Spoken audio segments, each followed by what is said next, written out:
হরিদাস এক গরিব কৃষক। গ্রামের মাটির ঘরে তার বসবাস।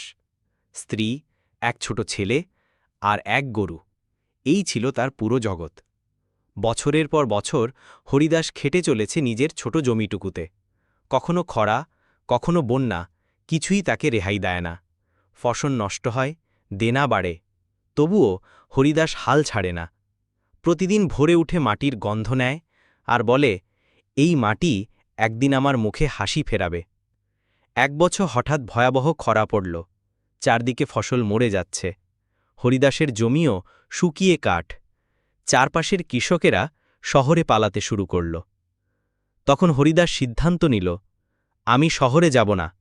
আমার বিশ্বাস, প্রকৃতি কখনো সন্তানকে ফেলে দেয় না। সে নিজের পুকুরের পানি জমিতে ব্যবহার করল, ছায়া দিয়ে গাছগুলো ঢেকে রাখল, পাতা দিয়ে মাটির আর্দ্রতা ধরে রাখল।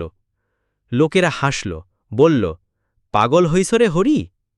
কিন্তু একদিন বর্ষা এলো, মাটি জেগে উঠল, আর হরিদাসের ধৈর্যের ফল মিলল। তার জমিতে উঠল সবুজ ধানের হাসি, যখন অন্যদের মাঠে কিছুই নেই। বাজারে সেই ধান ভালো দামে বিক্রি হল। হরিদাস কেবল ঋণই শোধ করল না, বরং গ্রামের আরও কিছু গরিব কৃষককে কিছু বীজ ও সাহায্য দিল।